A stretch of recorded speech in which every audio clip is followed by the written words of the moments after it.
Good afternoon, ladies and gentlemen.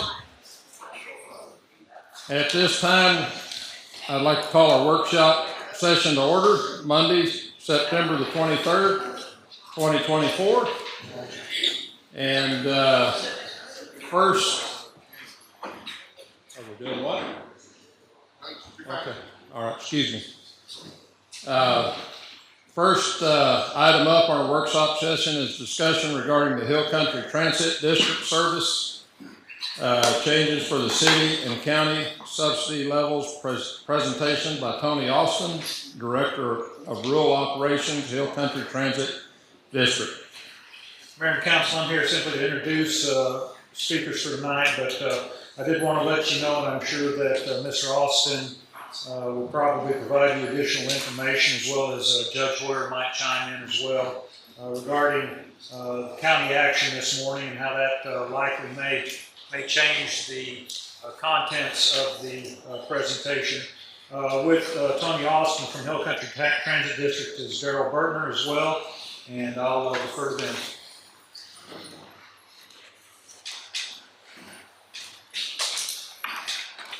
Good evening, Mayor, council members, ladies and gentlemen.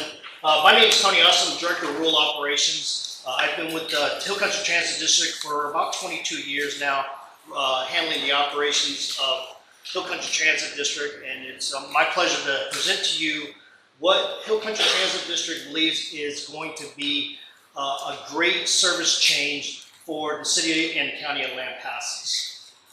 So, if you guys have the presentation in front of you, I'm going to skip quite a few things because it kind of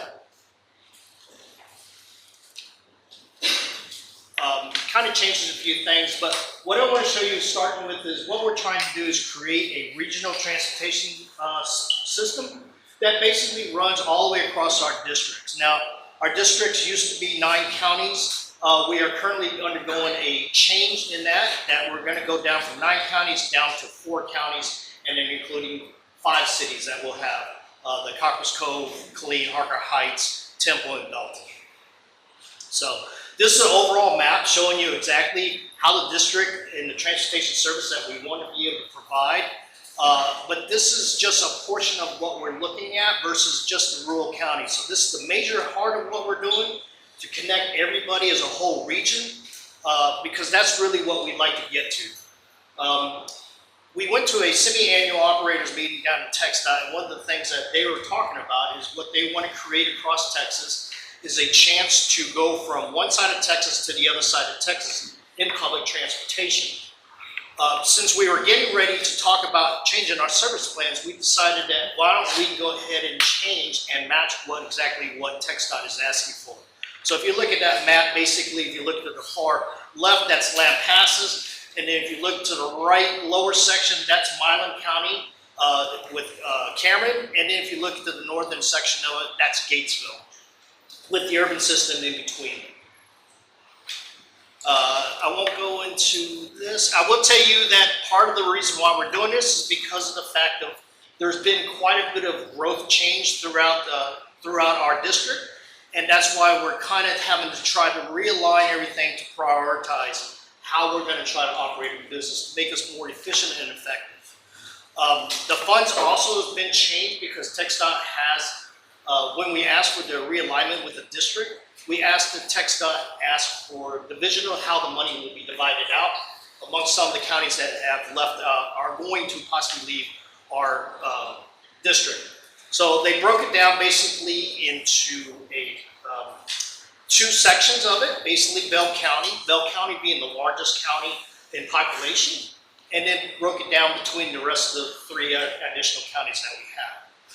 It increased Bell County's funds quite a bit because the formula that it used is based off of population and land mass. Since Bell County has a large population, therefore TxDOT said, well, Bell County has the most money that should be provided for them. And then we had to break it down between the other 3 counties.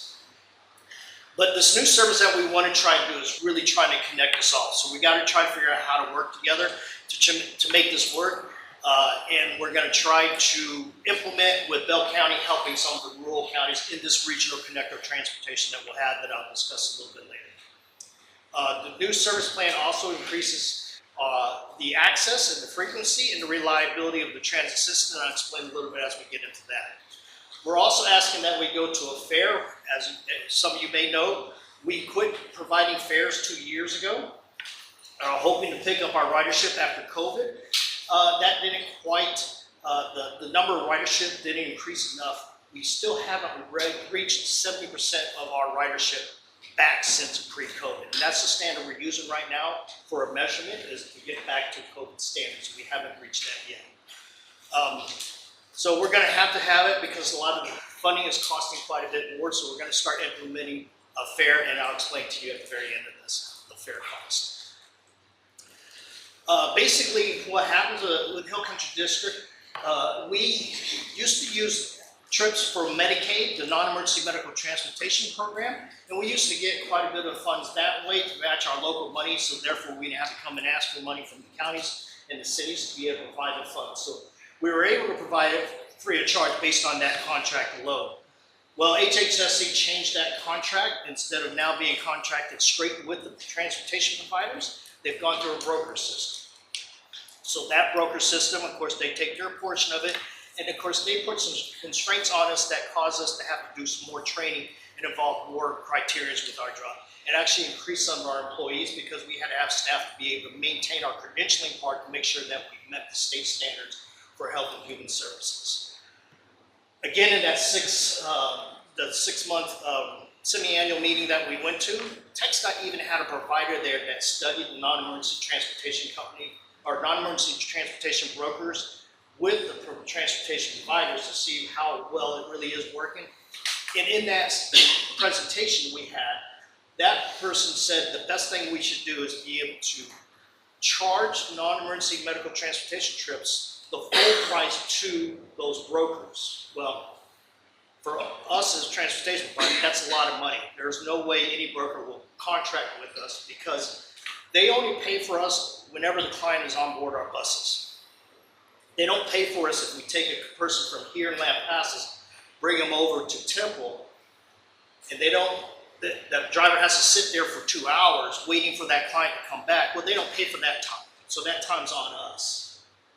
And then when the person gets back on board, then that person will get charged back.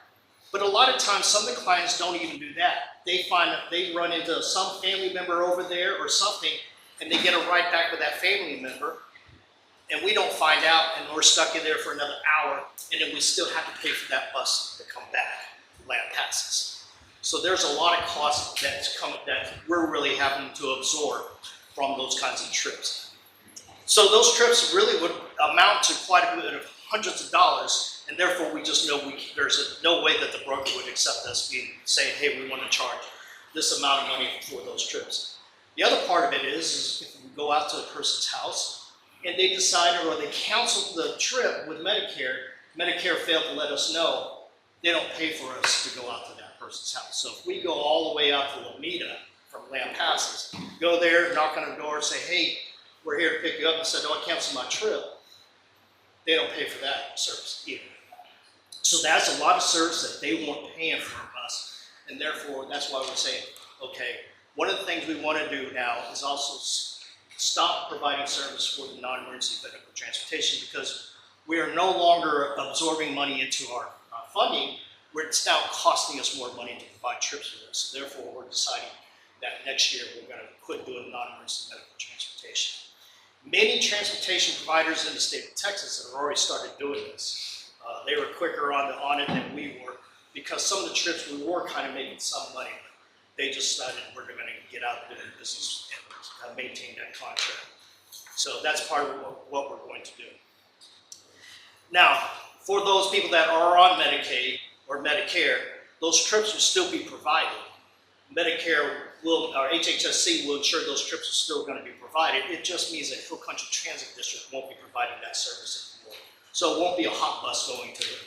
It'll be another provider. Most likely this is a provider, if you see minivans with med lift on them, those are the people that will start picking up those clients for us. So, as I was saying, it's a statewide trend that this is happening. What we also found out that was Hill Country Transit wasn't a primary source for transportation for non-emergency medical transportation. We found that actually we were third in line for getting those trips when we should have probably been at first in line because we spend so much time in our criteria. We get inspected by the brokers constantly to ensure that we're obeying by the rules. But the problem is the smaller providers are not being as strict and scrutinized as much as we are. And it's just not fair for us. So therefore, that's why we, so again, chose not to do medical transportation. So in calendar year 25, we are going to realign it. We want to try to be able to take the funds that we have and try to make it better for those citizens of Lampasas, City of Lampasas and County of Lampasas. This is how we broke it down. As I see, if you look in the middle column, you'll see that the county for 2024 is broken out by Bell County and then the other three counties as a whole for $973,255. So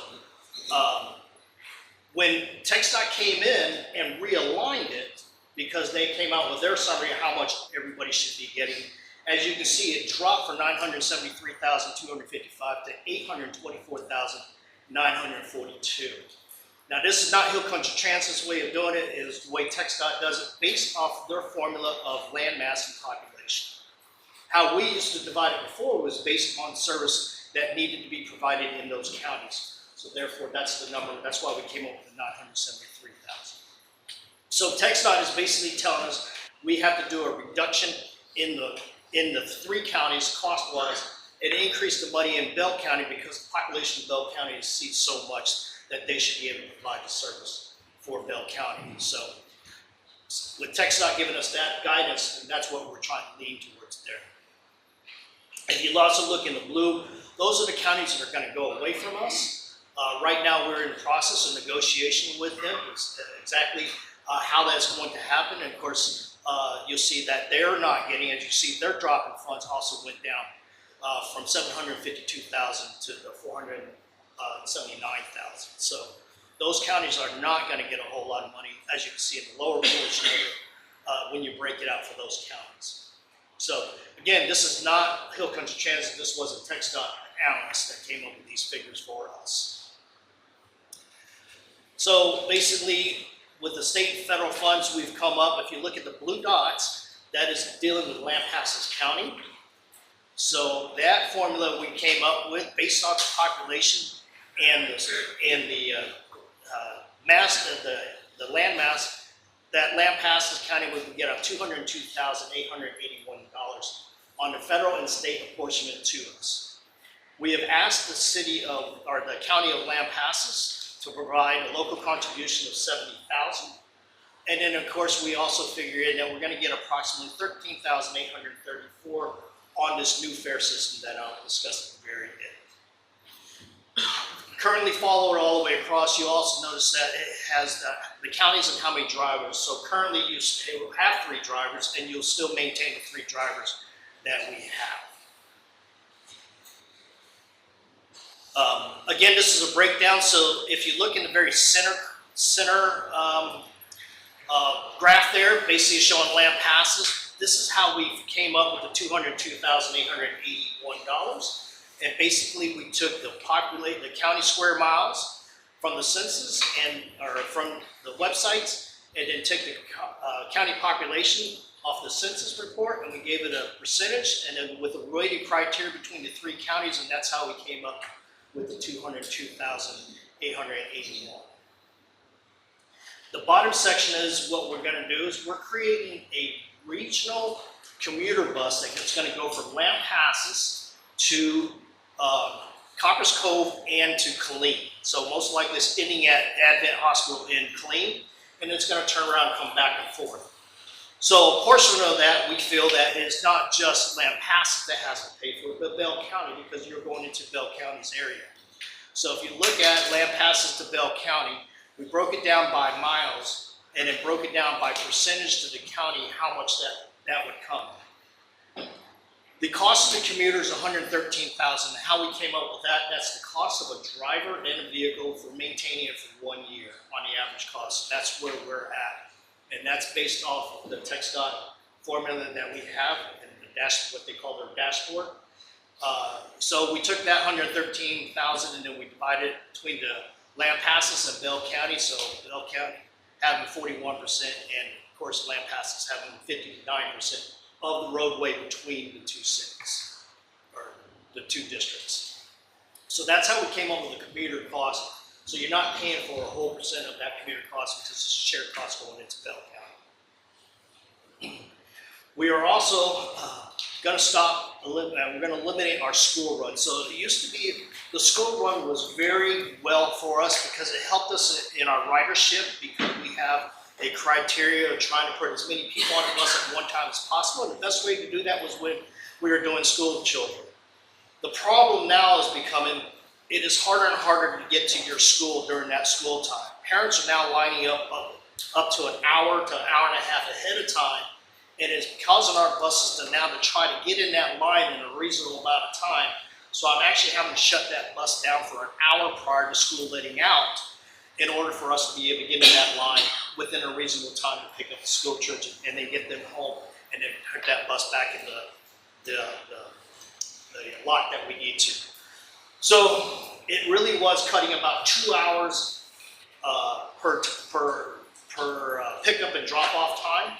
And if you look at an 8-hour service, that's half your service hours. So we felt that, okay, that's really cutting 4 hours of service out of the city to provide this service. And yet there's other people that need to have rides as well.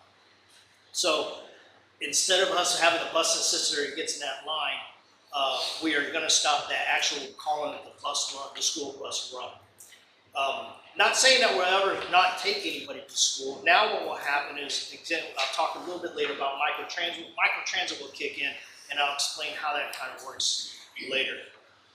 School district and school runs in most of the counties around here the other districts don't do school because of that exact reason. So therefore, we kind of said, okay, well, it makes sense that this is the time for us to kind of change this. We used to do what we call curb-to-curb service, or we used to do door-to-door service, basically meaning that we would go to your front door, pick you up from your front door, walk you all the way to the bus, get into that bus, take you to wherever you needed to, drop you off, walk you to that front door, and that would be the whole trip. Well, we started calculating the times on that, and we realized that that was taking a lot of time for us. So here we are again, taking one passenger, and we're taking them all the way doing that. We started realizing we're losing a lot of time for other passengers to be able to get trips. So therefore, what we're going to do now is what we call curb-to-curb service, meaning that we will pull up as close as we can to the curb of where they live at, and those clients will not have to come to the bus on their own. Now, we all understand that those that have ADA requirements, we will still assist them because that is part of the ADA regulations that govern us. So we'll still do that. But if a person can walk on their own, they can just come to the bus. And many of our clients that are ambulatory tell our drivers, I don't need any help, but we still have that driver still walk with them as part of our policy. So that is going to change from door-to-door service to curb-to-curb service. Then we're going to have a smartphone app. One of the greatest things about this whole project is the smartphone. I can't express enough. The smartphone is now going to be an app on your phone where you can request a trip on your phone, just like an Uber, and you just say where you're at, where you're going to, and it will give real-time data and explain when that bus can pick you up and when that bus is going to drop you off. The other good part about the app, because it is real-time, a person, we typically right now have, when we go to pick you up, we tell you there's a window. 15 minutes prior to the time you want to get picked up to 15 minutes after the time you want to get picked up. So that's a half an hour time that person, the Texas Heat, has to stand out there and wait for that bus or wait close to the bus to see the bus. With the app, they don't have to do that anymore. With the app now, they will actually sit there, they stay in a cool spot, watch the app, and you'll see when that bus arrives, and it'll tell them, hey, your bus is getting ready to arrive. So it's just like the app on Uber where it says, hey, and it says the same thing. Here's the driver's name and the bus number and etc. So they don't have to play a game with it In some of the apartment complexes that we have, we'll have park the bus at one stop saying we're here, but they actually live in another section of the apartment complex. And it's the same thing, we play tag back and forth because they have to call this, where's my bus? And the driver's going, hey, I can't find the client. The app will actually put them together. The app will tell the client, hey, walk 15 meters this way and your bus should be sitting there. Walk around the corner and the bus should be right there. Same thing with the driver. The driver can see, hey, the client is on its way. So they get to marry up through the app. So it will save us some time without having to call back and forth, and it makes it a whole lot easier for the clients to provide these trips and ease. So this will help us increase our frequency, help increase with our accuracy of getting the clients, and then therefore hopefully make the service a whole lot smoother for, a client getting on board a bus.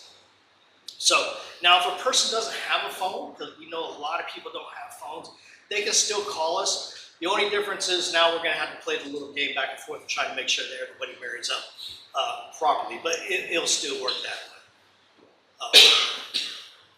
So here is microtransit. So what is microtransit? Microtransit is basically, to kind of condense it down, we're going to put one bus in the city of Lampasas, and that bus is dedicated to just the city of Lampasas. It won't go out into the country, to the county area. It will just stay in Lampasas, and people can request that trip that day, and the driver goes and picks them up, takes them up, drop them off, and just continues on all throughout the day. This is a same-day service, so it's just a matter of when you go onto the app, schedule your trip, the bus comes pick you up, and then drops you off. If their time is not available because it's going to be going, say, over to Walmart and you're over here at Rolling Brooks, it will just tell you, okay, you can't get picked up at the time that you're asking for, but this is the time that the bus will be available for pickup. Do you want the trip? And you accept and say yes, and then the bus will come at that time. It will also tell the client if there's an accident or there's a delay for some reason, it will tell them, hey, your bus is delayed. And in that way, the client doesn't have to sit there and stand outside. So it keeps the clients informed as well as the drivers back and forth. But the bus, again, will only stay in this one little zone, just traveling back and forth, because the way we typically do it right now is that bus that's here in Lampasas could go to Adamsville to pick up somebody to bring them into town. But the problem is now that bus is out of service in the city of Lampasas for a period of time until they do it. Same thing with going to Lomita and back. So that's time that's taken away from downtown services that you guys have here for them to be able to go out there and come back. So we're going to leave one bus strictly here inside Lampasas, and that's the microtransit. So the software is really accurate. It's been working very well. We started this in Fort Cavazos the beginning of February, and it has just taken off there. We started in the urbanized area beginning of September, and Daryl was just telling me it's taken off there. It's working really well. So there's not a reason why it shouldn't work well out in the rural areas. Now the county area. So this is another level of service that we do. So typically we still have to cover the whole county in trips. And what we're going to do is do a demand response, meaning that you call us and we'll schedule a bus.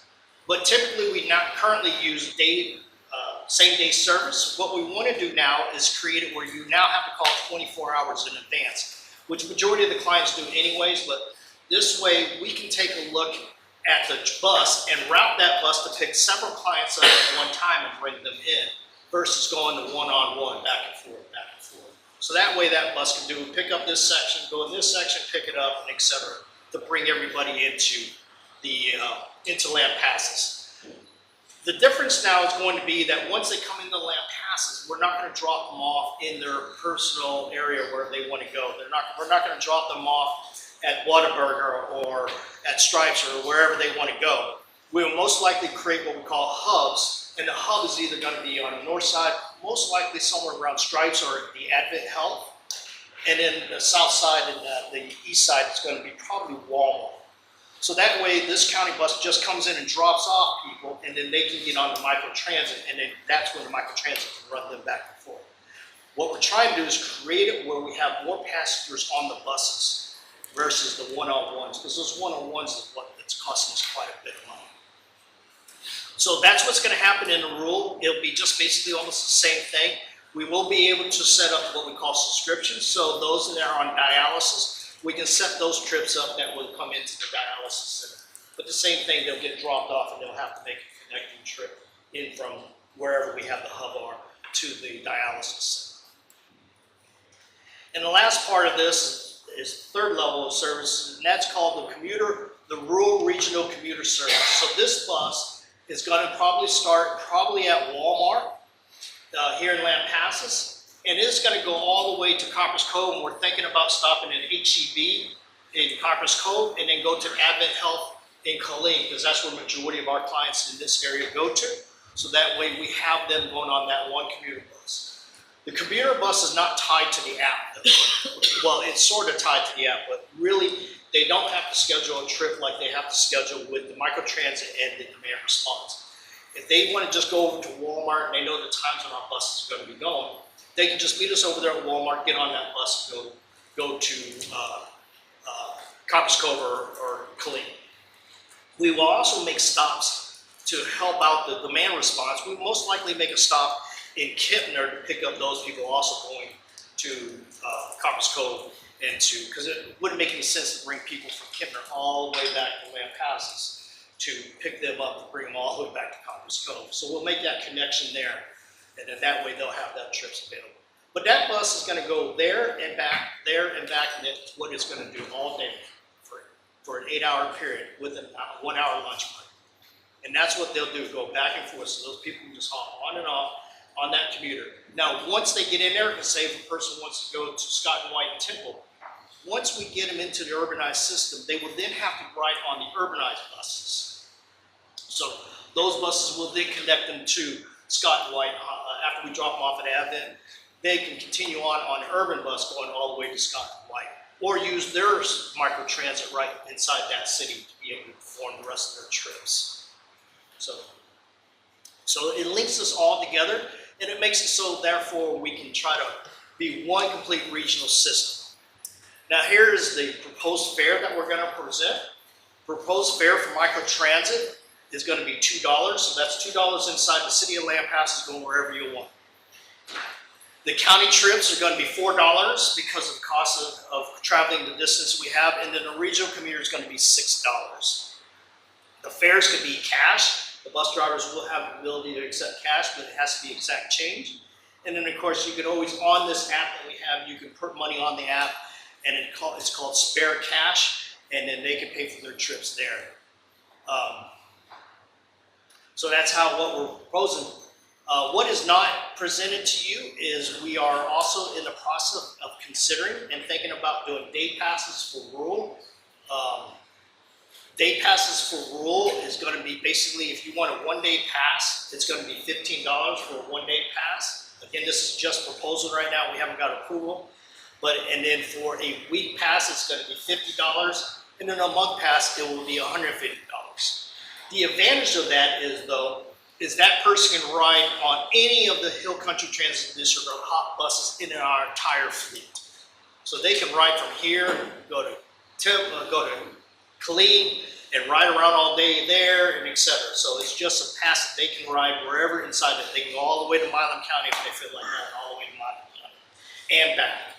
So there's a cost savings one, of course, obviously, if you buy these passes,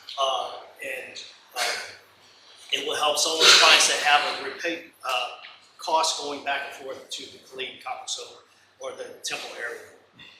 Our proposed service hours is only going to be 8 to 5. So we're not going to be able to do any early morning trips or late night trips. And that's just because of the fact of the budget constraint that we have. I need to try to make sure that we keep those 3 drivers within that budget constraint. So all the buses must be back in the yard by 5 p.m. at night.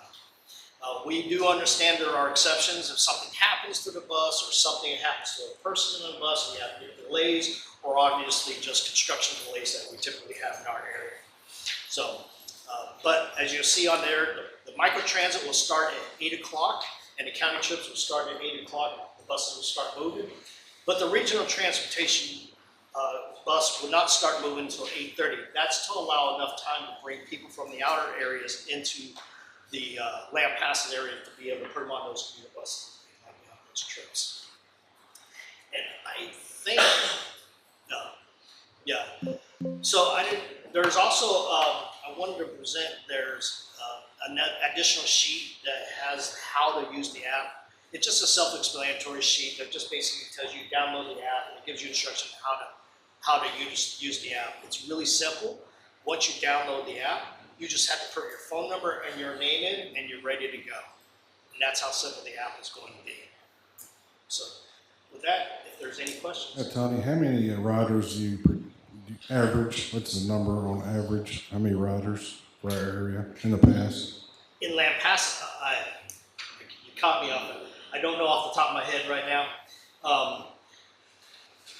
It's hard to compare the ridership that we had in the past to now, just because the service is going to change so much. I'll get back to you. I'll get back to everybody here and give you a graph of what the ridership looks like for the county of Lampasas. I don't have it broken down for the city of Lampasas. Is Hill Country Transit District, is it a not-for-profit We organization? we are a political subdivision of the state. Okay, So yeah, basically a nonprofit. so somebody can donate to your group and receive the tax benefits from it? That, Mayor, I have never been asked that question. I'll have to look that up and I'll get back to you on that. What is the official name, Hill Country Transit District? Is that it? Yes, Hill Country Transit District is our official name. We're doing business as the HOP. And you're functioning as a nonprofit organization. Well, we're functioning As as a political subdivision of the state. correct. So you don't make profits? We do not make profits. The money that we receive, just like even the money that we receive from the fairs, that's what, if you look at that graph, that money is brought back into the city or the county of Lampasas to help offset some of the local fundings that are required. As in what? As in, The funding for your operations? Or no, so we have it broken down on different things. Part of anything, anytime we ask for, anytime we have grants, even that state and federal funds, they're depending on if it's operational or capital, is depending on the percentage that we must be able to come up with local funds to acquire those funds back. State of Texas has this on a reimbursement basis. It's not something that we get the money up front. So everything is on a reimbursement basis. So the local funds that we get from the contributions that we get from the cities and stuff will help us pay for that percentage. And that's what we use the non-emergency medical transportation money for. So the primary way you raise funds is State of Texas. It's federal and state. federal and state funding. Correct. Okay. And sorry, you have to excuse me, I'm learning on some of this.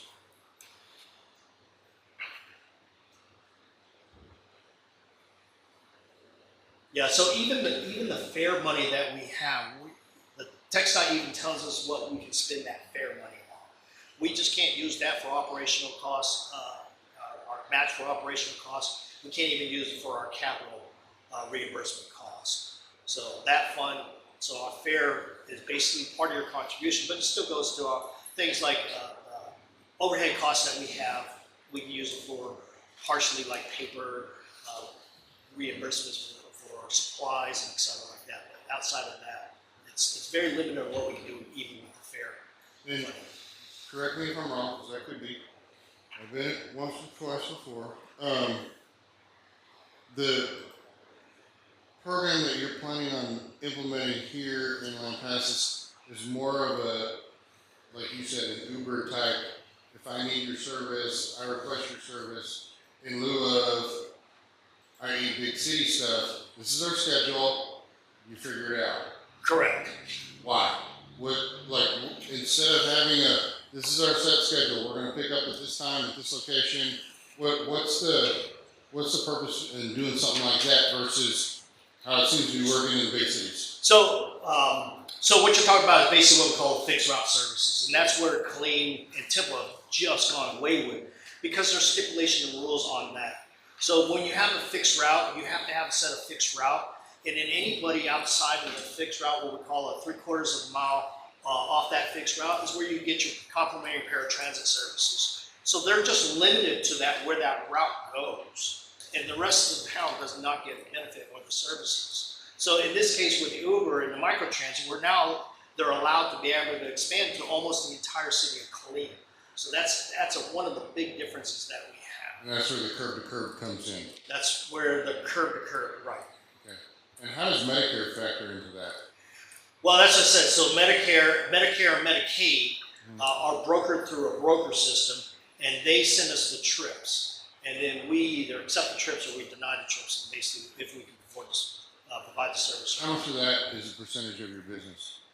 It used to be a very lucrative. Right now, it's actually costing us more money to do the whole contract because it's all individual trips. Some trips we do gain some money, some trips we don't gain some money. It's just depending on the action of that trip, as I was saying, whether the client actually goes or accepts. So, and those trips are based off of, we have a pickup fee that we have, and then it's based off of mileage. What would be, as far as students go, kind of high school on down to adults, what would be the kind of the breakdown percentage on ridership on that? Is that, or do you even track that? We do. We don't. I don't track the high school, middle school, and elementary school. Okay. So we only have one bus that has 12 seats in it. So we try to maximize what area we can pick up the most. I think last year we did mostly to the elementary school because that's where the most need was requested from us. Okay. And based on the school one, we were basing on the criteria of parents that kind of needed the trip in the morning and afternoon. Those had priorities than those that just needed one in the afternoon or the morning. And the only reason I bring that up, Lampasas has notoriously been very, very supportive of our younger people from a monetary standpoint. And there's great value in what you guys do. You know, I'd like to see you guys tell your story to people here in Lampasas and be able to put some sort of promotional type of items together to get this stuff out, to get you guys funded. Well, if our general manager was here, he would tell you that our weakest spot is our marketing. There's no qualms about it. Like anything else, we all wear multi hats on how to operate, but not so much as any of us having a hat of marketing. And that's where Hill Country Transit District is the weakest area. We do know that in the city of Killeen, that the provider of the app, company Spare, helped Killeen try to put out the information. And again, what we want to try to do is, if we get permission to go ahead and start doing this, is we're run some town halls, make sure the citizens understand what's going to happen to them. And then we want to try to do some what we call travel training. So the travel training was basically, again, it goes back to have the app out here, show some people how to work the app and how it functions and how it works, and explain to them. So you have the lead driver here. Her name's Shannon Eakes, and we're going to give her training on how to be able to express and tell people how this is going to change. Because we know this is a big change. We've already talked to a few of the seniors that we do transport, and some of them are very excited about it. Many of them are very skeptical because they don't really want to use an app to do it. But we reassure them, hey, your trip can still be performed just like it was before. Where did you come up with your fee schedule? Excuse me? Where did you come up with your fee schedule? It seems pretty cheap.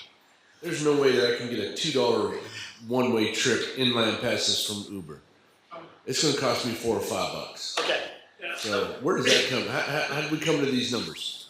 Sorry, my name is Daryl Burton. I'm the Assistant General Manager. Let me answer some of these funding questions. We have basically 5 sources of funding in order of largest to smallest. Federal government is our largest source of funding. Actually, used to be we were our second largest. And when I say we, that's doing contract work where we did make profit that was not profit. We would take it and throw it across the invisible fence to the public transportation side. So we would do Medicaid and Medicare trips. Any to the penny, anything that we made Because we are a nonprofit, we can't keep it as profit. We would turn it back over into the public sector. But now that I think we went from $3.5–4 million a year down to about $600,000 from that contract. That's how much it's changed since 2014. So now we are the third. So the largest is federal, second largest is state. We are third. Local entities such as yourself, which provides match funding, really the shortfall, any shortfall comes from the local sources. And then we also have the fare box. So the $2 or the $1 or the $4, whatever it is, that the riders themselves, usually cash, puts it in a box and we collect that money. That also goes into paying for all of our expenses. So federal, state, local, ourselves, and the fare box are the 5 sources. Does that make sense? Yes, sir. Thank you. So again, So the fair, the reason how we came up with the fair is, again, as I was telling you, we're really hand constrained on what that fair costs for us. So we're not trying to create that fair cost to be the cost of the business, but it's to have the citizens have ownership to the system. So therefore we came up with the fair. The fare that we use, the 2, 4, and 6, is being used. It's a model across the state of Texas. If you go down to Carts down just south of us, they have the exact 2, 4, 6 set up. A lot of the rural systems down in Victoria, same thing. They're setting up 2, 4, and 6. It's just a means that we feel will not overburden a lot of people, especially those that ride frequently to our buses. But it gives us enough money, hopefully, to help offset some of the revenue for the counties. well, you make a point in here that you stopped doing the medical. You said that in the very beginning. Yes. Because it costs you too much. You stopped doing school because it costs too much. But yet you won't charge even half of what an Uber ride would cost to get across Lampasas one way. So you're not you're losing money on that ride too. So you're losing money in every business entity except for the governments that are giving you money. I'm kind of confused here. We're a public transit agency. I understand that. So we're subsidized. I mean, every public transit agency in the country is subsidized with federal and state funds and local funds to help with the match. So it's a balancing act of bringing all the different funds together. And quite frankly, a lot of transit agencies have free fare, so the riders don't have to pay anything in. Our region, most of our stakeholders have decided they want the riders to have some skin in the game, so they charge a couple dollars, $4, $6. It's an incidental amount of money for sure, but it is intended to be public transit, and we're not competing with Uber. Sure, and no, Lyft I'm and not all saying those. charge 15. Yeah. But there's got to be a number that may be closer. And the second thing you said, you were doing passes for the county transit, but you're not doing passes like a monthly pass or whatever for city? Oh yeah. You're not, or you No, are? we are not. No. You're not. In the the rural, rural we're not. cities, no. So Lampasas is not rural city, but No. In Would the rural, be a in rural the cities and the rural districts, no, we are not providing a Correct. monthly pass currently inside, just for the city. Inside their city limits. Right. For the microtransit, there's no other pass. Okay. Other than the regional pass that we've set up for like $15 for a day, or exactly $50 for the week, or $150. Is there a reason why? I mean, is there a reason why you wouldn't have a microtransit pass for Lampasas City? If I lived over by Walmart, but I have a lot of medical issues, I gotta go back and forth to the So- hospital. Part of this workshop is, yes, this is what we're trying to get input from you guys to have ideas and to think about what we need to try to do to make it easier for the city and the counties and for the patrons.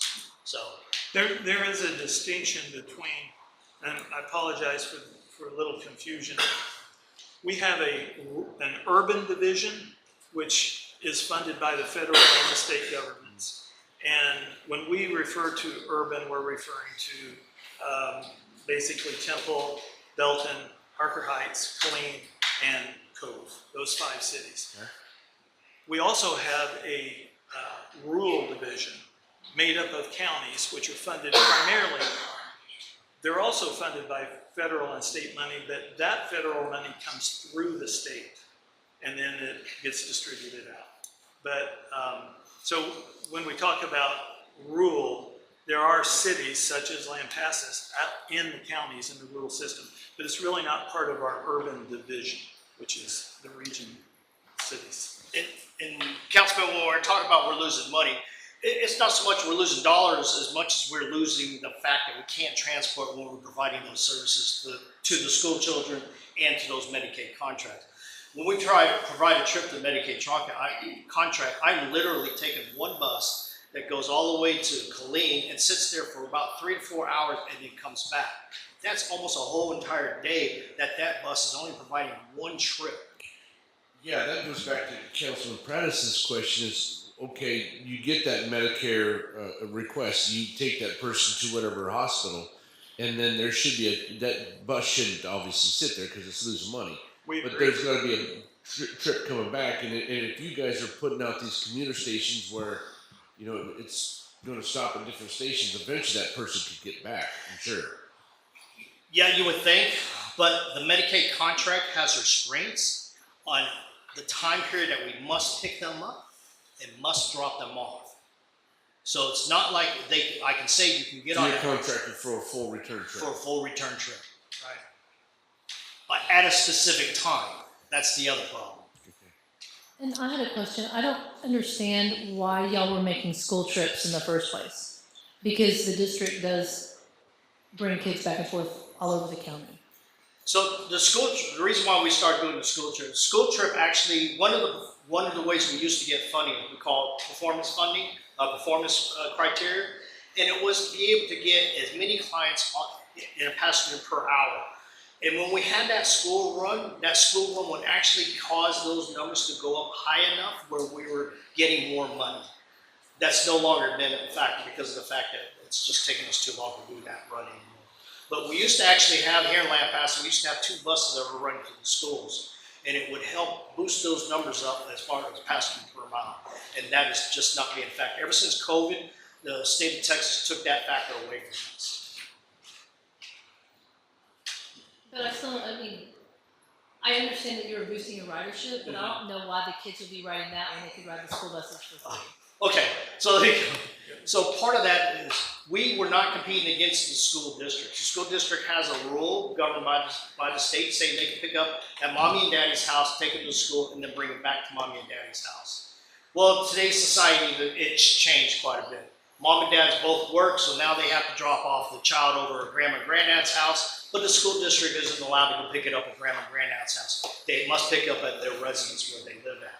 So therefore, they couldn't get those trips. So there's where Hill Country Transit District came in, filled that little gap that the school districts couldn't provide.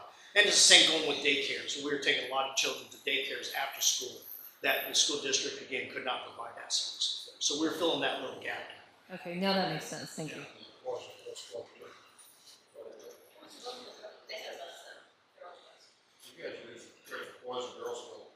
And the Boys and Girls Club, yes.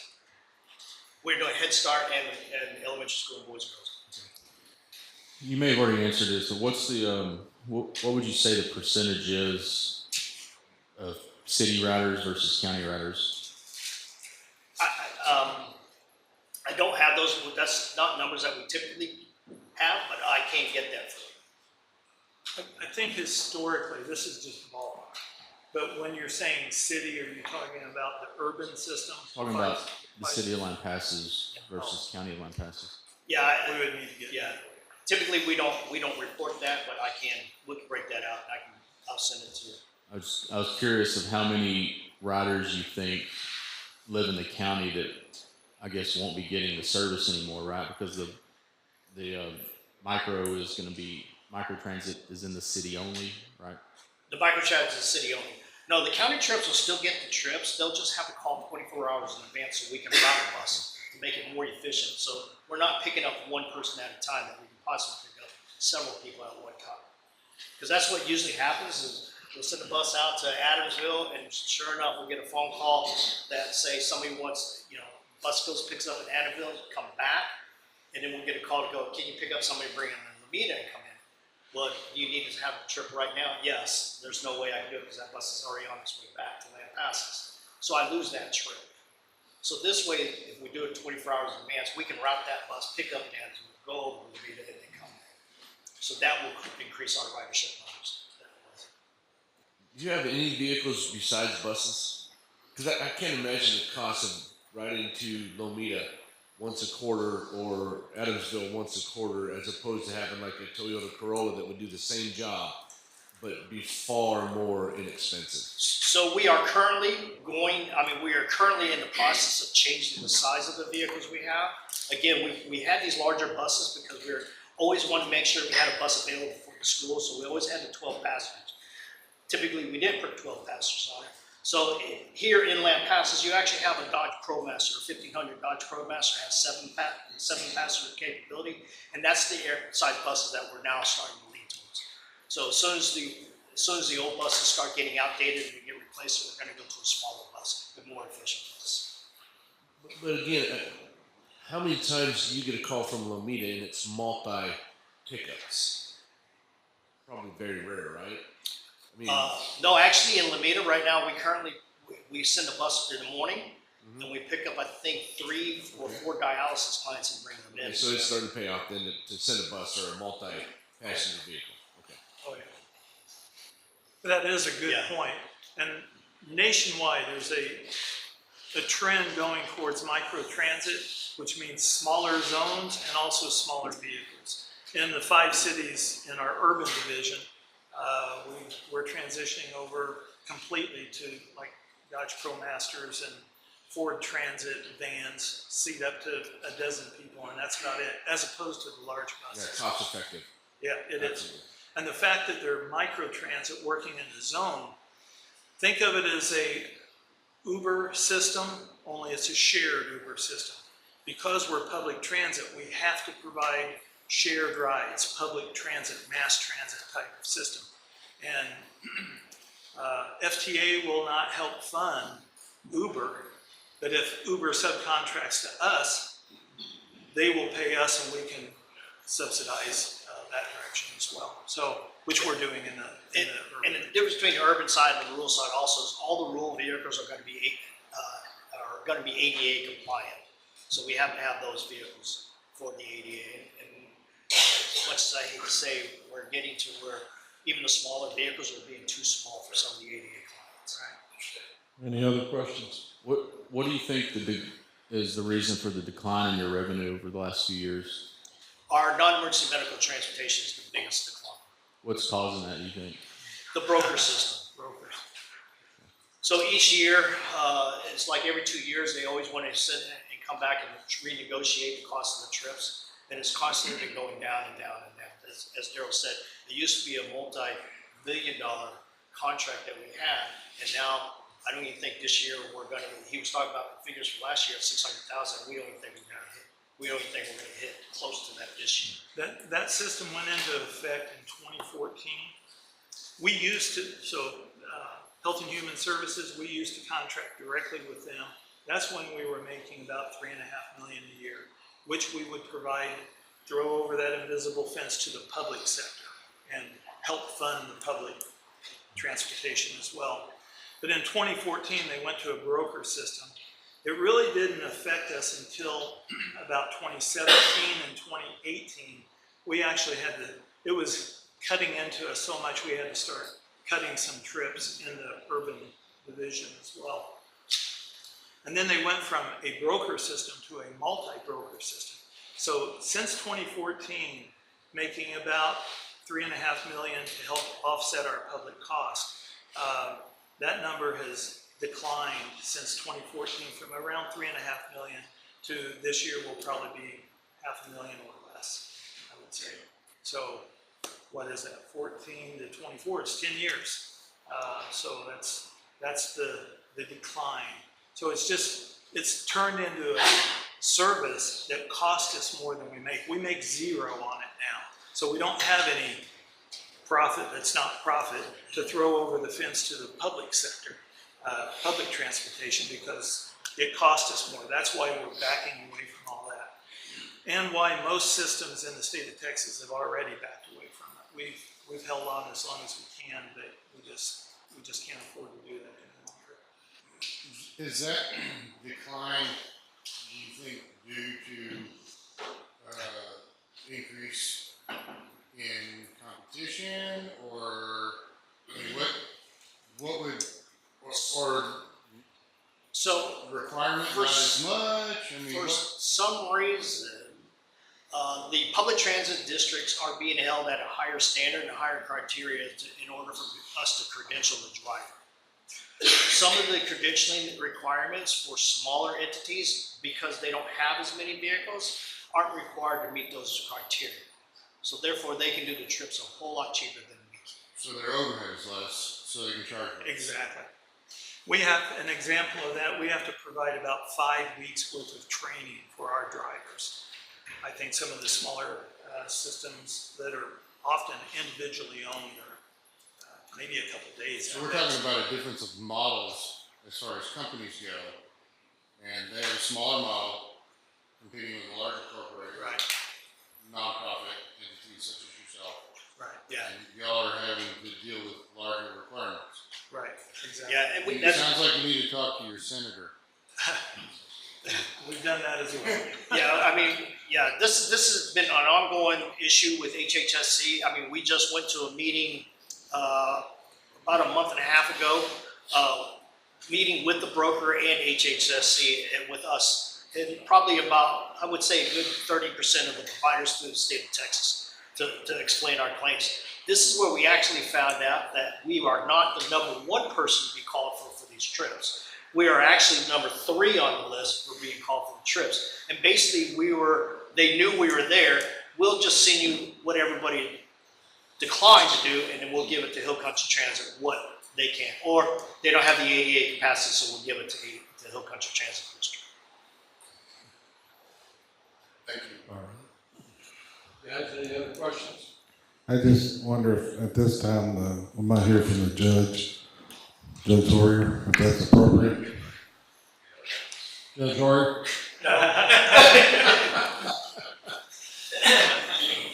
I really don't want to say a whole lot. I will just say that Commissioner's Court did meet this morning.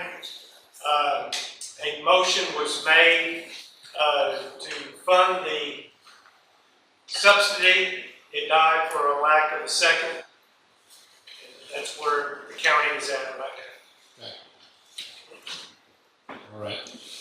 So what that means is I don't know what the service is going to look like. I put a call into TxDOT once that Judge Hoyer called me to find out exactly what we can do based off of the county declining to provide subsidy to us. So it may change. I'm assuming it is going to change somehow. I just don't know what services we can provide based off this model, or whether we have to go back to the old model of just basically doing demand response. So until TxDOT lets us know further, we're You'll kind of, communicate that with us? I will. Okay. Yeah, I will actually communicate with Judge Hoyer as well and the city All right. manager here. It truly is a TxDOT decision. Anything we would say would be speculation. Yes, sir. Yes, sir. Well, thank you, guys. Appreciate your time. Sure. Thank you. So, Appreciate it. Thank you. there are lots of strings attached to that federal and state money, and that's why it's so complicated, and our apologies for that. I apologize if I asked some weird questions. No, that's I fine. understand. I appreciate the service that y'all provide to the community. Thank you. Appreciate it. Next up, Mr. Chris Eichert, Sulphur Creek. Discussion regarding swimming in the Sulphur Creek. Good evening, Mayor and Council. This item has been placed on the agenda this evening for your consideration and discussions due to an abundance of interest we received from not only local citizens, but visitors from out of town wanting access to Sulphur Creek throughout Brook Park for swimming, kayaking, tubing, and things like that. We currently have a couple of different ordinances in place that prohibit that from happening. And really, for me, and I'm just going to be blunt, the question is not should those ordinances be in place. The question is, are those ordinances enforceable? And the short answer is no. They're not enforceable. Now, they are there, they're in place, so our local law enforcement could probably write a citation, but if it made it to the state level, it would likely and most probably be dismissed. Because Sulphur Creek is deemed a navigable waterway owned by the state of Texas and should be accessible to the general public. So, Have you seen the petition that we've heard about I have. through social media? there's over 750 signatures on So it. the petition has been given to the city, Yes, because I was told it had not been. it's sitting right here on the table. And there's 750 some odd signatures. Some were supporting it. Were there any more notes? Last council, we kicked it back with Finley to the Parks Board. Yes, we did take it to the Parks Board and they voted unanimous in favor of it. Is there gonna be appropriate signage, I'm assuming? Yes, there will be. It will be requirement actually through our risk pool, our insurance carrier. And the only signage you have to have is swim at your own risk or lifeguard on duty. And there's multiple cities that do this. I mean, this isn't a one-off. I mean, every city that's got a waterway like this utilizes it in some sort of manner that we're looking into. Is there an insurance requirement on how soon, how often these signs, how far apart and close together do they have to be? I think that would depend on if we dedicated an area for swimming. I don't know. For me, I think there would definitely need to be a sign it would need to be on the city's website, first of all. There would need to be a sign at each entrance and as often as we can get them. I What mean, about- and honestly, in all honesty, once a person's in that water belongs to the state of Texas. So the city's no longer liable. But the city's liable if they jump off the bridge. No, I mean, nope, it's a Texas right away and it's state water. I'm talking about not the. Oh, no, the walk bridge? The No, we walk would have to bridge. have There's signs. two walk bridges. Yes, we would have to have signs on those bridges that say no jumping from bridge. And so if they're jumping off the dam or slip off the dam, not us? Even though it's our dam? It's not our dam. And who's gonna pick up the trash, Chris? We are. Okay.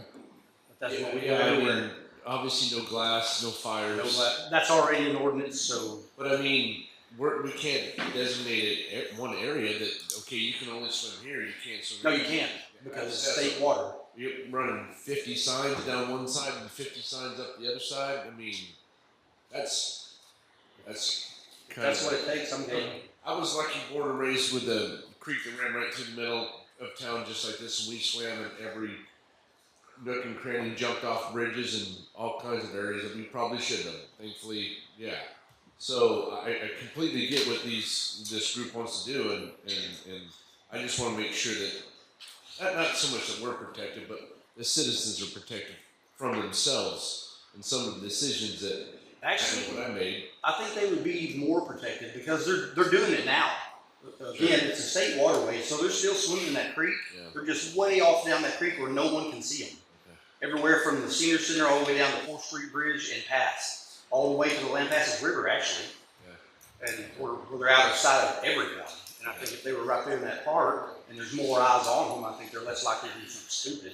And if they did, there's more people there to help them out. I think we just need to pick areas probably where the signage goes, because we're not going to be able to put them everywhere. You can't cover it all. And again, once they're in the water, it's state water. And they can- and by law, by Covering state. everything, Chris, there's a time, that it will end as far as the park closure and things like that, will that apply down there to swimming? Oh, absolutely, Okay. absolutely. Reading through the ordinances, it seems to have started out of the golf course and then progressively moved its way down the stream. Is there anything we can do? I mean, it makes sense to me, no fishing and no swimming on the golf course, because somebody's going to get hit by a golf ball, So, especially if I'm playing. so if you're fishing, honestly, if a parent stops on the Luna Bridge and drops off the kids with their fishing poles and kayaks and sends them down the creek, there's nothing we can do about that. Yeah. It's a state waterway. It's a navigable stream. The only thing we can do at that point is. Now they can't get out of that. They can't get out of the creek and walk down the bank. So can't we're stop them talking from that. not just signage, we're talking signage from Naruna Road all the way through town, all along the creek, including the golf course. Whatever you want to include. Well, I'm just saying that would be in order to do it properly, we'd have to have signage. Well, I don't know about the golf course. Swim at your own risk. Yeah. Just, I mean, Exactly what Chris said. Yeah. No lifeguard on duty, swim at your own risk. that could get real expensive real quick. Yes. Yeah. Have we Good, had it? but you said you can't get off on. Why can't you get off on the golf course? The golf course isn't private.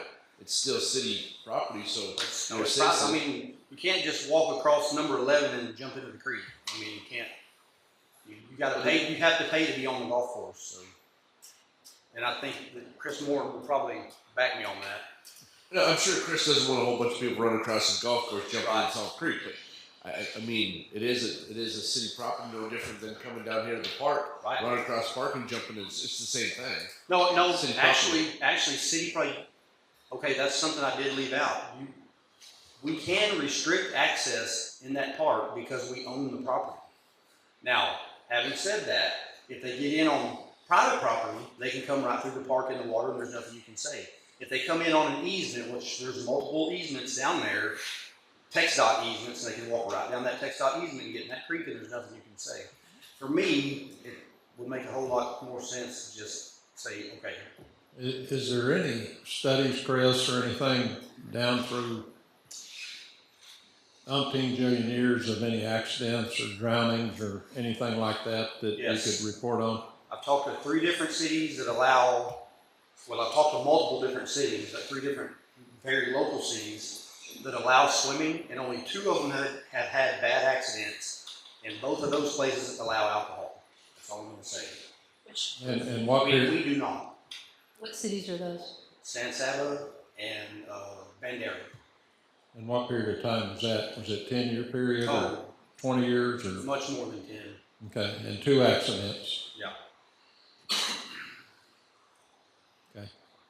But again, that's a state waterway. It's no different than taking your boat to Lake Buchanan and you drown over there. No one's liable. You just took your life in your own hands. And I know we had one drowning back here in Hannah Springs, Inside our spring. Yeah. inside the spring. Yep. Yeah. Okay, but there's not anything that you know of right off the top of your head? No, there's nothing that stands out. No. Okay. So opening up that with the question about Hannah Springs, because the way that that's designed, we've got that fence and all that stuff. That is a no swimming, no negotiations. You Because there's well, no- the city owns that though. Okay. The city owns that, so But you what can makes- fence that off and say no, you can't get in that. Even though because it's not a through waterway? It's not Is a that why? navigable stream. Okay. But Now- then that's gonna open up swimming in Cooper Springs too. Is No. not a through waterway? That's not navigable. It So, is if so you the go definition out. of a navigable stream is, or river, body of water is, it has to maintain a width, a stream bed width, doesn't have to have water, but the banks, a width of 30 feet from the mouth to the outflow. So Sulphur Creek qualifies. Yes. Sulphur Creek is a navigable stream, owned by the state of Texas.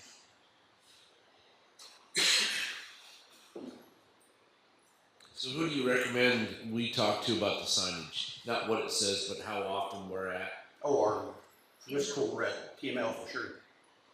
And I've had them down there. They've looked at the whole place and they've made their recommendations.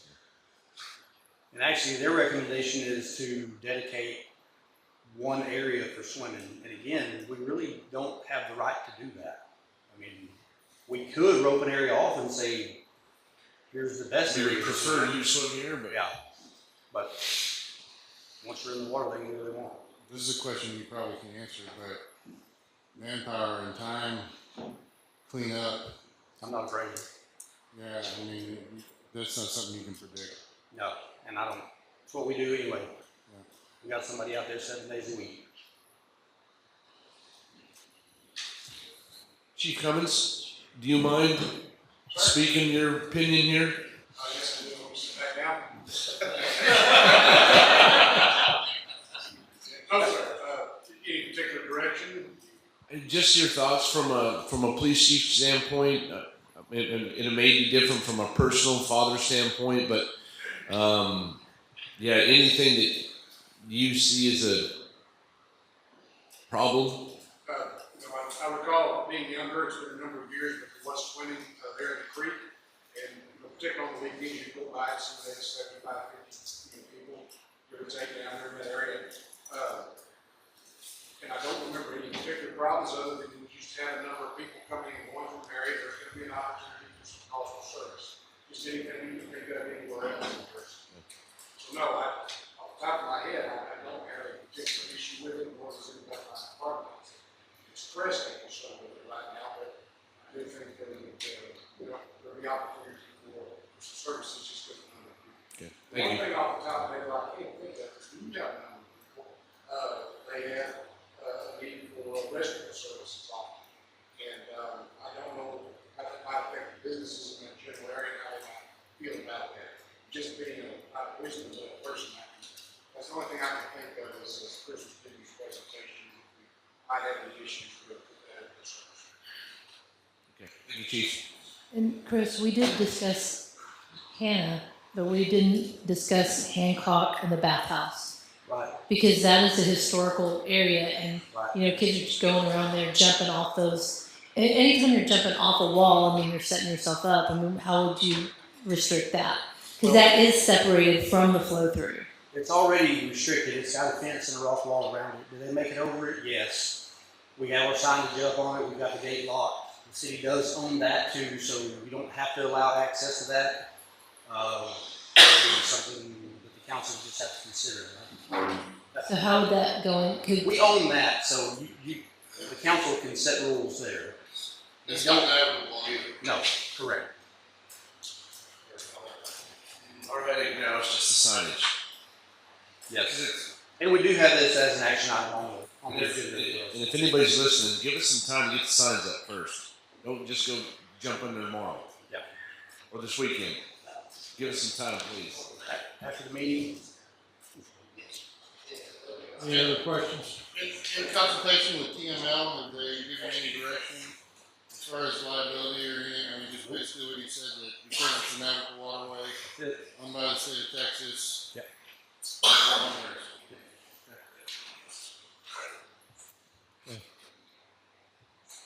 All right, thank you. Betcha. Thank you, Chris.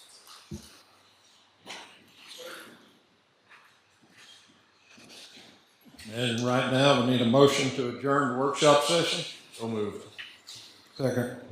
All in favor? Aye. And I'm going to be a proponent if we take 7 or 8, 10 minutes here, just for a few minutes.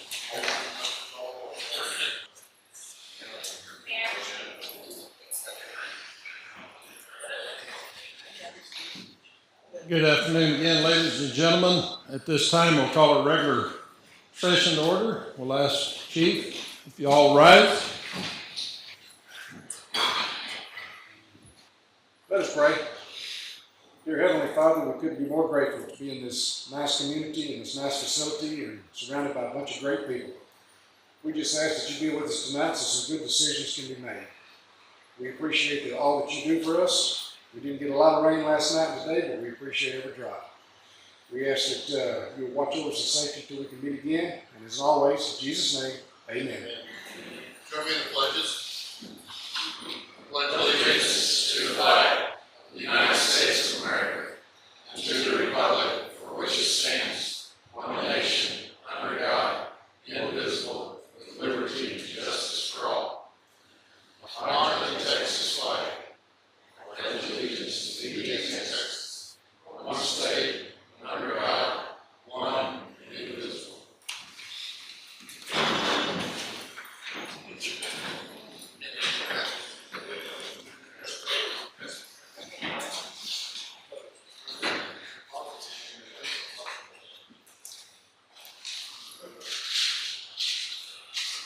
Tonight we've got a couple of presentations and proclamations.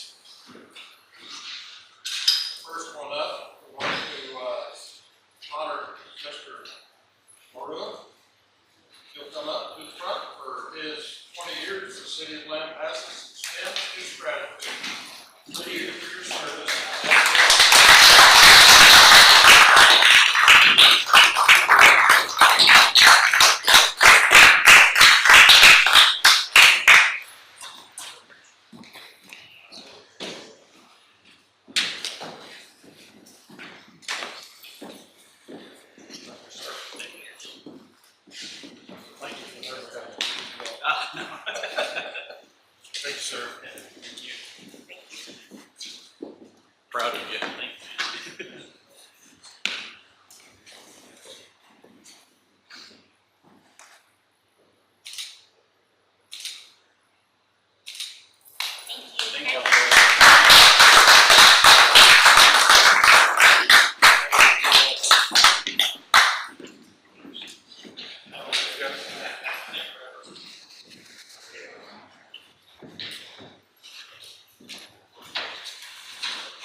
proclamation.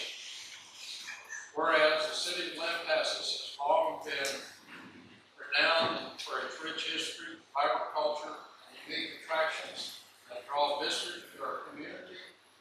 And whereas the Lampasas County Chamber of Commerce Visitor Center has been instrumental in promoting and supporting tourism, offering invaluable information, resources, and services to enhance the experience of all visitors to our city.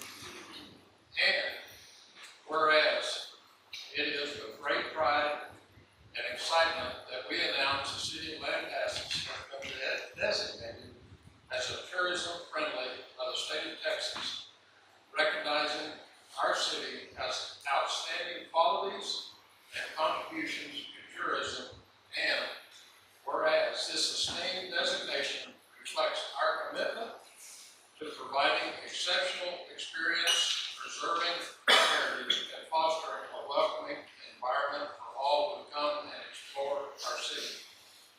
Whereas this proclamation serves as a testament to the collaborative effort of our city officials, community members, and the dedicated team at the Lampasas County Chamber of Commerce and Visitor Center, who collectively have contributed to this significant achievement.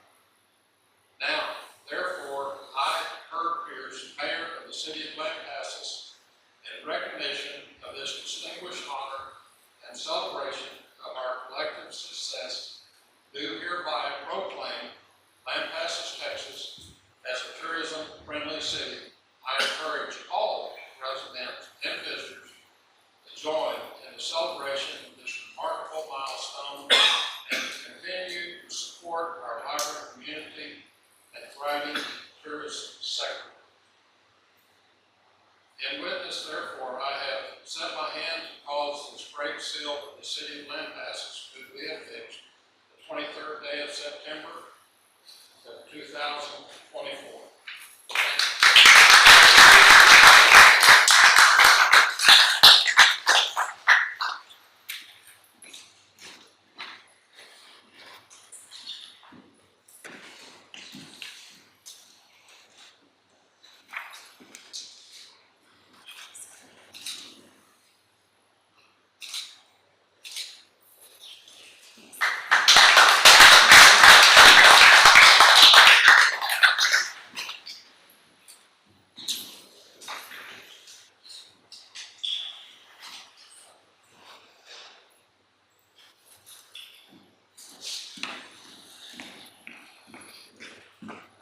Public hearing, citizens' comments. Citizens' comments, any citizen who desires to address the city council on a matter not included on the agenda may do so at this time. The city council may not deliberate on items presented on this agenda, and there is none. Citizens' comment, any citizen who desires to address the city council on a matter that is included on this agenda may do so at this time, and we have a couple here. Mr. Harrison.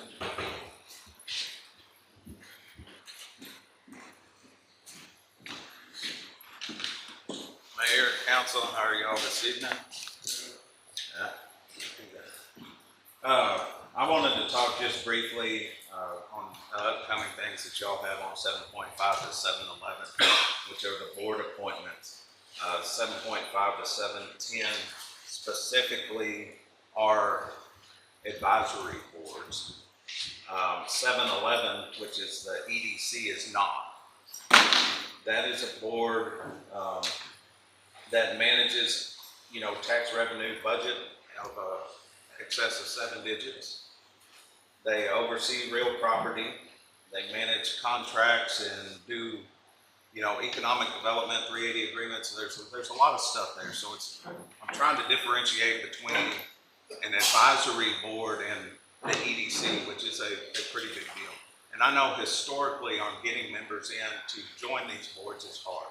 So anyone that's on a board or served on a board, I applaud them, and I think it's a great deal that they step up and do this.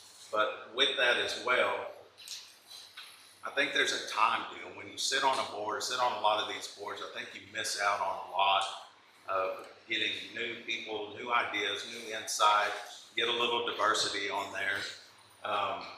And I think that EDC, in my opinion, which is just mine, is one of those boards that's been pretty well, there's not a lot of diversity. There's a lot of these members that have been, I know 2 of the 3 that are up for this term. One's been there 12 years, one's been there on 10 years. That's a lot. Now, when we go back and I look through the packet that y'all have on the advisory boards, there wasn't a lot of interest. There wasn't a lot of people to choose from. It was actually just the exact number that needed to be filled. The EDC this time, I think there's 5 extra applicants. And of them, they're businessmen, they're local businessmen, they're developers, they're contractors, they're builders. They're everything, in my opinion, that need to be looked at seriously to be put on this economic development, because that's what it is. It's economic development committee. And that's who I think we need, are people that are building our local economy. I don't know, I think I'm pretty well hitting the high points of this, but I think if we don't get some change in diversity to some of that, mainly the EDC board, I'll just cut to the chase and get people too that have a little more skin in the game as far as the development end of it. I think we run a risk of being stagnant. There's not a lot of other ideas and new ideas and perspectives being brought in. I know there was an action item on there that the EDC took upon themselves to submit the 3 that are already sitting. The council is the one that appoints those, and that's really the only voice that we have as y'all, as you know, taxpayers and citizens to that EDC and appointments is y'all. And I would just ask that y'all for sure entertain and look at these other applicants, because they're more than qualified. I think it's great for the people that have been there and doing what they're doing. But at some point, we need to interchange some of these people and get some new ideas and fresh takes on things. That's my 2 cents. Mr. Mike Gill.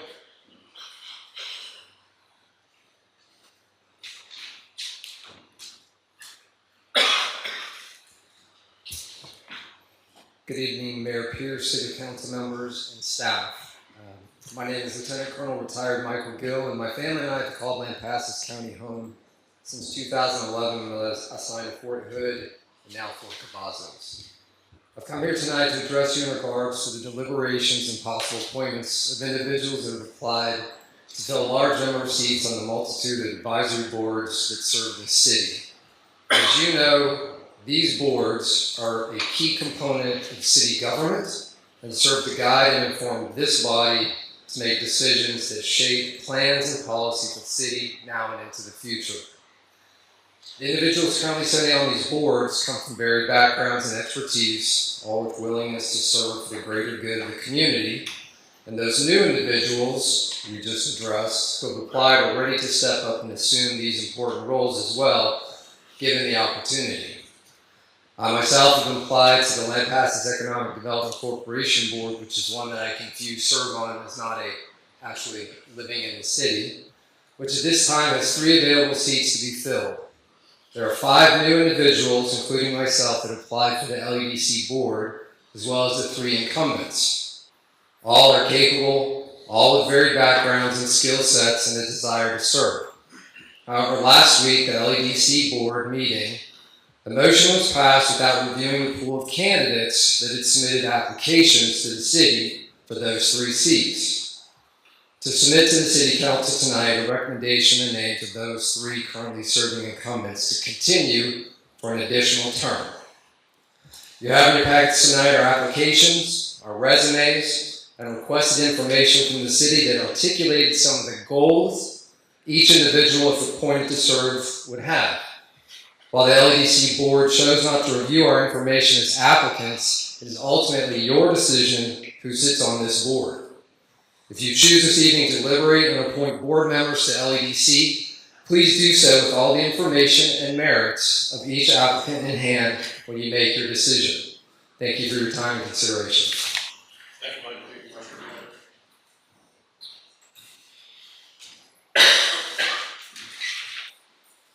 2.1, discussion and possible action regarding approval of minutes of the regular meeting held on September 9th, 2024.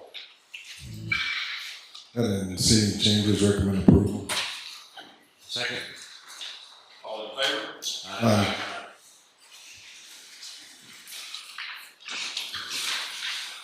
3.1, discussion and possible action regarding the July 2024 investment report.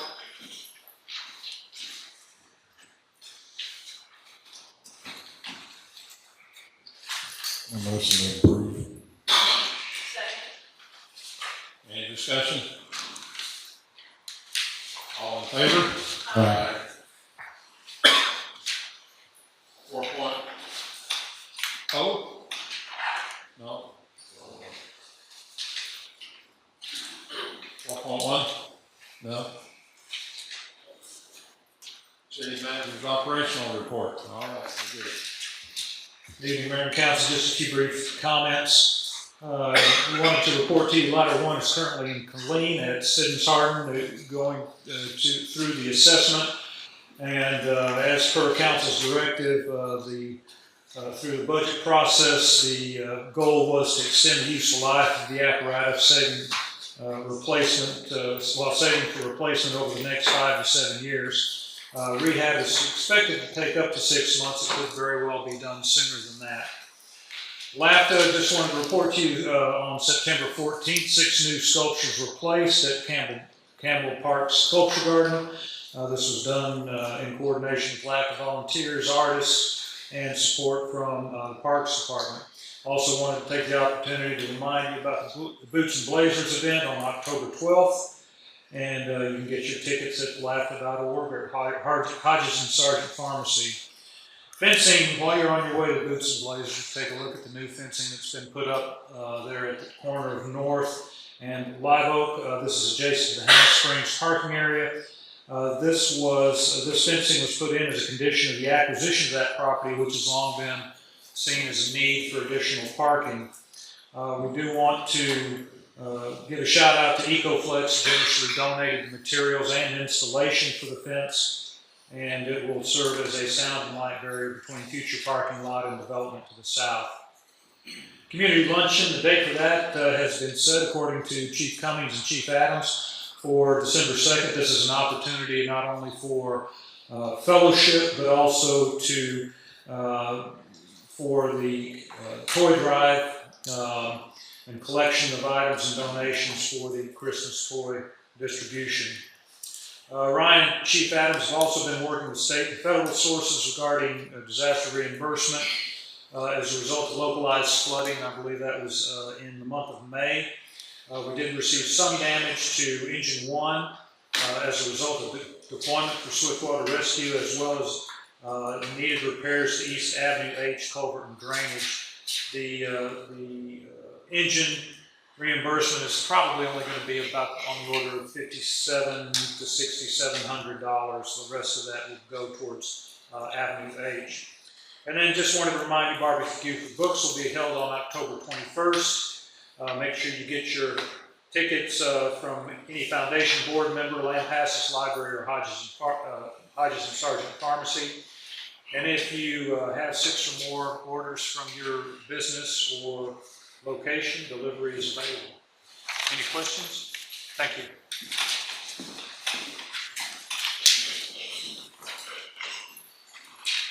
7.1, discussion and possible action regarding the second reading of an ordinance to approve tax rate for the city of Lampasas upon all property subject to taxation within the city of Lampasas, Texas, for the 2024 tax year for the use and support of municipal government of the city of Lampasas for the fiscal year beginning October 1st, 2024 and ending September the 30th, 2025, apportioning said levy in the amount of various funds and items for which revenue must be raised, including providing a sinking fund for the retirement of the bonded debt of the city.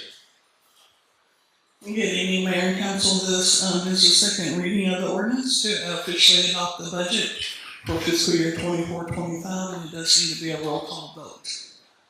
I move that the property tax rate be increased by the adoption of a tax rate of 0.34, which is effectively a 9.76% increase in tax. Second. Oh. Go ahead. Councilmember Hyder.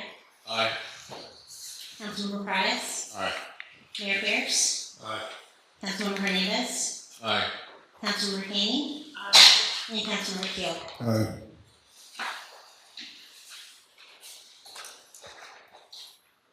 7.2, discussion and possible action concerning the second reading of the ordinance approving and adopting the budget for the operating of the municipal government of the city of Lampasas for the fiscal year beginning October 1st, 2024 and ending September the 30th, 2025, appropriating money for the various funds and purposes of such budget, including appropriation of money to pay interest, principal, and sinking fund requirement on all indebtedness, providing a severability clause, providing a repealer clause for the repeal of all ordinance and appropriations in conflict with provision of this ordinance and establishing an effective date. Mayor and Council, this is another adopting the budget, and it is a roll call vote. I propose to formally adopt the proposed budget for the 24-25 fiscal year. Second. Councilmember Hyder. Aye. Councilmember Price. Aye. Mayor Pierce. Aye. Councilmember Hernandez. Aye. Councilmember Haney. Aye. And Councilmember Keel. Aye.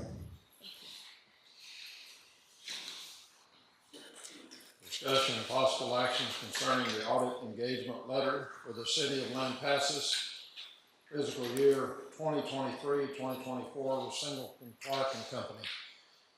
Mayor and Council, this is our audit firm that we have used in years past. If you'll notice, we will have a regular audit, and it will include a single audit because of the money that we've used from ARPA funds that we have spent. So anytime you get federal money and spend those money, you are subject to a single audit. So the audit fee does include the actual audit and the single audit fee, so it's a total of $49,000. That's what we're asking for. I make a motion to approve engagement of Singleton Clark and Company PC to perform fiscal year 2024 audit in the amount of $49,000. Any discussion, questions? All in favor? Aye. Thank you, Mayor and Council. 7.4, discussion and possible actions regarding approval of mural at the Chamber of Commerce and Visitor Center building by Vision Lampasas. Good evening, Mayor and Council. This item is placed on the agenda for consideration of a rendering that was placed on the dais this evening. This is for Vision Lampasas to display at the Chamber of Commerce, and Ms. Blunter is here to discuss it in detail with you.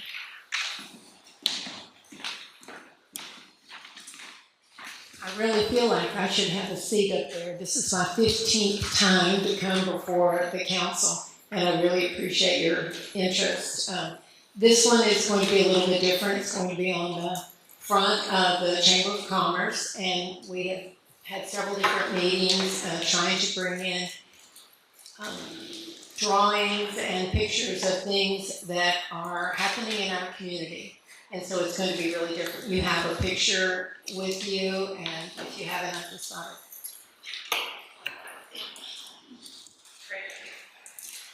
Very excited about it. We've got some community involvement in this one. We have the high school art club that's going to be following the whole process, which that's going to be, really a lot of fun. We also have different kinds of volunteers. We'd like to start in October, but first we need your permission to be able to do it. But we'll start in October, probably the second or third week of October if it's approved, and we'll probably work on it about 2 weeks, weather providing. So looking forward to it. I don't know how you if you know this about the process, but Vision Lampasas works all year long. We have one fundraiser, and at our budget meeting, after we've gotten all of our funds together, we appropriate $2,000 for the murals that we do and other kinds of events. We oftentimes have some donations, but mostly Vision turns any money that they make right back into the community, every single penny. So we have budgeted $2,000 for this one, and I think we'll be under budget. We'd like to. If you have any questions, we'd love to hear them. So when you say the front, like underneath the, like when you walk in? Yeah. Yeah, it'd be on the very front. There's only one gable in that faces the road, and so this one will be facing the road. Yeah, it's going to cover the two windows right in the biggest part of the building. And it actually is very ironic that it kind of serves as the Lampasas County. Yeah. Shape. Like So we're really excited. Yeah, because I was thinking that was the. Yeah. Didn't mean to be that way, but it ended up being that way. And I just want to thank Vision and Libby for dedicating this honor to do a mural and to be selected. I know it's taken quite some time before I got here. They had many discussions about it, and now we're the recipients, and we're very, very excited. So, thank you. I appreciate it very much. I move to approve a mural at the Chamber of Commerce in the Visitor Center by Vision Lampasas. Second. Any discussion? All in favor? Aye. I abstain due to my involvement.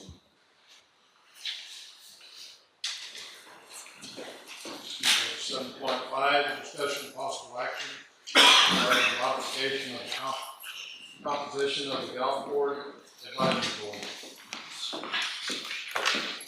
Good evening, Mayor and Council. This morning, Mr. Moran and I are here to discuss the advisory board, the actual membership composite, if you will. And when we're going through and we go through and we try to reappoint those that are interested in reappointment or appoint new members, we realized that the two members that had chosen not to be reappointed was Patsy Greaves and Jane Bumpus. And they are both from the Lampasas Ladies Association, and since that time, they've actually dissolved. So with that being said, we felt it was time to go ahead and modify the actual composition of the board, and that's why we're here for you this evening. Mr. Moore can answer any questions you may have as well. Y'all have any questions for me? So, How can you want to go from? How come you want to go from 2 to 1? Just follow. There's no going from. We're just following suit. There's only been one council member in place, and it was basically the way Van described it to me. They did that years ago. I don't know what the reasoning was on why they went from 2 to 1. The only thing he said he thinks he remembered was they took 2 members to keep it for even numbers. They did 2 members from the Men's Golf Association and 2 members from the Women's Golf Association, and then 1 member of council. Now that we don't have a Women's Golf Association, essentially it's just 1 golf association. I was just following suit. I'm going to keep 1 council member and 4 members of the golf course. So you're looking at a 5-person board? Yes, sir. It's been a 5-person. And that includes the council member? Yes, that does. Zach's currently the council member. Zach's not here. I don't want to push him off the board. Yeah, I think he's actually just he renewed in May. Actually, I do remember that. Yeah. so there isn't a men's and a women's anymore. It's just a golf association that includes everybody. Yes, ma'am. Okay. Yeah, anybody can be a member of the golf association. Like I said, like Becky said, the women's kind of just dissolved. There's not a lot of ladies. And, Patsy and Jane have both been on there for a very, very long time. They just decided they were ready to take a step back. So we'll have 2 readings of this to approve this change. That's the way it goes. And then, I'm sorry? Today is the first reading of the ordinance, So we'll have 2 and of then them. we'll do one to adopt. It will be at the next one. And then you'll do board members after that, right? I'm assuming we've already had some applicants, so then I'm assuming, at that point, then we'll decide in the next 2 weeks. And I'll make a motion to approve the first reading of an ordinance modifying the composition of the golf course advisory board as presented. Second. Thank y'all. All in favor? Aye. 7.6, discussion of possible action regarding reappointment board member to the library advisory board. Council. This item is placed on the agenda to reappoint Kristen Garrity to the Lampasas Advisory Board. The library board actually met on the 9th of September, and they want to recommend to reappoint her. Make a motion to reappoint Kristen Garrity to the Library Advisory Board. Second. All in favor? Aye. Aye.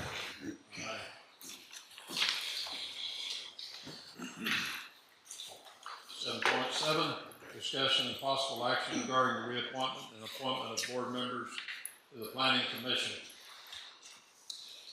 Mayor and Council, this item is placed on the agenda to reappoint Zach Taylor and to appoint 2 new applicants to the Planning Commission to fill vacancies left by Jim Skinner and Daniel Shepard. This time we would like to appoint John David Rott and Janet Logan to the Planning Commission. I make a motion to approve the reappointment of Zachary Taylor and appointment of John David Wright and Janet Logan to the Planning Commission to fill vacancies. Second. This is P and Z. Yes, this is my Planning Commission. Yes, sir. Okay, I'm looking at the sheet from our previous meeting. And we have P and Z on there, and Right. I'm Planning and just Zoning making sure Commission. the words don't match. Making sure we're on the same page. All right. Is ready for a vote? All in favor? Aye. 7.8, discussion and possible action regarding the reappointment of board members to the Airport Advisory Board. This item is placed on the agenda to reappoint Kevin Smith, John Fingerhead, Robert Lansford, and Mike Watson, who have graciously agreed to serve another term. So moved. Second. Any discussion? All in favor? Aye. 7.9, discussion and possible action regarding the reappointment of board members to the Airport Zoning Board of Adjustment Advisory Board. This item is to reappoint John Fingerhead and Stephen Cohen, whom agreed to serve another term. So moved. Second. Any discussion? All in favor? Aye. 7.10, discussion and possible action regarding the reappointment board members to the Zoning Board of Adjustment and Appeals Advisory Board. This is to reappoint Jack Carroll to the Zoning Board of Adjustments. So moved. Second. Question. On the meeting last week, you had John David Rock as an applicant, but he's not included. Did he remove his name? He's on the Planning Commission one. He can't be on Planning and ZBA, so I put him on Planning where I needed him. Okay, that would have been good information to have. Okay. I'm sorry? That would have been good information to know ahead of time. Because I was wondering why he was on both on this from last meeting. Well, I select based on what they actually put on their application. So if they put multiple boards, I put it on the table accordingly. I can't have a member serve on ZBA and Planning and Zoning. It's a conflict. And you have 2 vacancies on ZBA though. ZBAs are only my alternates. I don't have an actual vacancy, but I did on Planning and Zoning because I lost 2 members. Okay. What is vacancy alternate then? What is that position? It means an alternate member. So I have a 5-member board. I have 2 alternates. So it's full. not. Yes, my membership is full. Yes, and I already have 2 alternates on that board.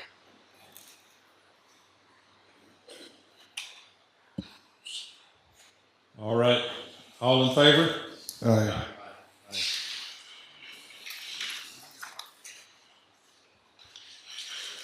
7.11, discussion and possible action regarding the reappointment of board members to the Lampasas Economic Development Board. Mayor and Council, this item is placed on the agenda to consider the reappointment of Misty Talbert, TJ Monroe, and Finn Irwin to the Lampasas Economic Development Board, who have virtually agreed to serve another term. They did recommend to reappoint at the board meeting on September the 18th. Additional interest on applicants have been included in your council packet for review. Question about the board. I noticed that one, are there requirements on this board for the people to be inside of the city? Because originally, Ms. Monroe, TJ was living in the city, but now he's moved out.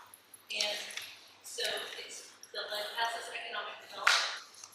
Is that for the city or is that for the county? Because I understood it to be more for the city, like the city owns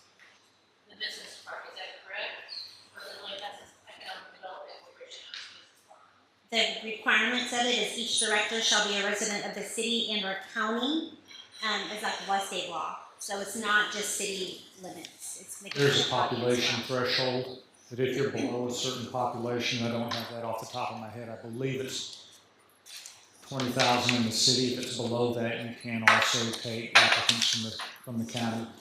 And I'll verify that, but that's my recollection. Okay, so on the board itself, how many members are actually live in the city and how many members live in the county?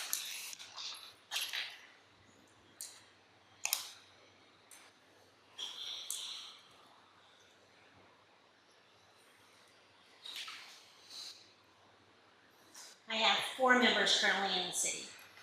Out of, The entire board I have, which are how many are there now? 7. There's 7 members of the board. So 4 are there. Yes.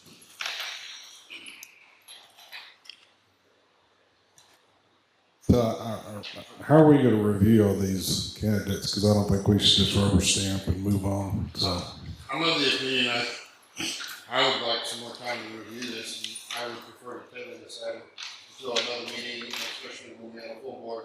When Zach was here, I'd like time to talk with everyone. I mean, and that's I'm on the EDC, and yes, I was in the meeting, and I abstained from that vote, being that we were going to talk about it tonight, because I was not sure at that time. And I had not had time to review everyone that had. Does that need to be the form of a workshop, or how would you see that happening? I was just gonna personally reach out and. Okay, I didn't know if it needed to be like a full, like I an don't open. know what rules we need to go by, but I was gonna personally reach out to each of the individuals that applied and ask them why. Yeah, that's a relevant question. I agree. Yes. I think a lot of that information you find on their application with their goals and their attributes and things they want to contribute to that. I don't know that historically any council members have ever reached out to any of the candidates before, so I don't know. I'm not normal. I think we should take it to be the Well, I understand that at the EDC's meeting the other day that the new candidates weren't even allowed to get up and speak for themselves and speak to the current council of why they wanted to be there, why they've applied or anything like that. It was just rubber stamp, pushed through, and for the 3 current candidates to be reapproved. So it doesn't even sound like the people that are graciously donating their time were even giving them a chance to speak. And I think Mr. Gill made that point. So I think at least give them a chance to speak to the EDC before the EDC tries to push something through. That's what it seems like to me, is just they're trying to rubber stamp it. Mayor, I'd like to table the discussion till our next meeting. Let me ask you this before we table the discussion. What legalities are we bound to? Because technically these 3 members that are up for renewal, their terms have expired. On the 30th. Is that correct?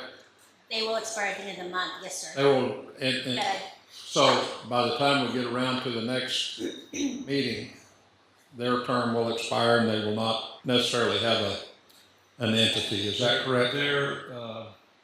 Their next meeting will be October 16th, and council set to meet on the 14th. Okay, so we can table this then and still be in compliance and legal. Sure, and frankly, there's probably a proviso that if you did not take action even on the 14th, that they would serve until a replacement was appointed. But okay, yeah, and they'd have 4 members, so they'd still have a quorum. They could still conduct business. Just these 3 right now, these 3 wouldn't be there. You wouldn't necessarily unappoint them. What you would do is they would stay in their position until a new. Yeah, that too. And just to be clear, we're not going to table it because that'll be picked back up the same meeting. So we're just going to take no action this evening and we'll add it to a future agenda. Okay, do we need a vote on that? We just say no action? Okay. All right, we'll move on to the next one.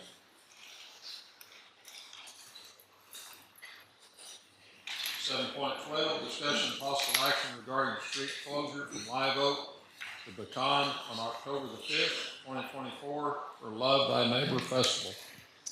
I brought this up previously at the previous meeting that we had, just to kind of bring it up to speed.